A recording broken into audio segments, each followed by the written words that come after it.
CPIM এর সায়নকে phone বিজেপির 2024-এ তমলুকে CPIM প্রার্থীকে বিজেপির ফোন। সায়ন বন্দ্যোপাধ্যায়কে ফোন বিজেপি নেতৃত্বের। বিধানসভা নির্বাচনের আগে বৈঠকের প্রস্তাব।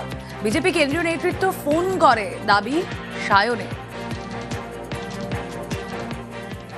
সুকান্তবাবুও জানেন যে ওনাদের দল থেকে ফোন করা হয়েছিল, কিন্তু ফার্দার যদি উনি একই কথা আবার রিপিট করতে থাকেন তাহলে সে দুটো নাম্বার আমাকে প্রকাশ করে দিতে হয়। তো আগেও আমরা দেখেছি গরু ছাগলের মতো ভোট আসলে দল পরিবর্তন করানো হয়। যদিও সায়নকে ফোনের কথা অস্বীকার বিজেপি। ওনাকে বলুন বিজেপির কেন্দ্রীয় টিম ওরকম যাকে তাকে ফোন করে না। কে বেনামে ফোন করে ওনাকে মুরগি বানানোর চেষ্টা করছে, সেটা মুরগি না যেন না হয়, হয়তো হতে পারে। দেখুন আইপাকের লোকই করছে। অভিযোগ তো আমরা করিনি, অভিযোগ করেছেন সায়ন নিজে। এমনিতে এটা ফেব্রুয়ারি মাস, প্রেমের মাস, ভ্যালেন্টাইনের মাস। কে কাকে প্রেম দেবে, কে নেবে?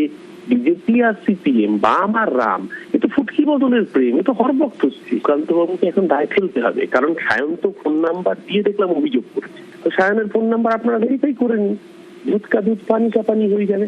আসলেই প্রেম দেওয়া নেওয়ার মাস চলছে। বামের প্রেম রামের প্রতি, না রামের প্রেম বামের প্রতি। এই ঘটনা 2019 থেকে বাংলার মানুষ দিচ্ছে, বাংলা মানুষ দেখে থেকে অভ্যস্ত। দিনের শেষে দেওয়া নেওয়ার পালা চলবে। এরা ছাগলের দ্বিতীয় আর তৃতীয় সন্তান হওয়া নিয়ে লড়াই করবে। এবং সিপিএম চতুর্থ সন্তান হবে কিনা সেটা মোহাম্মদ সেলিম আর হুমায়ুন কবির বলতে পারবেন।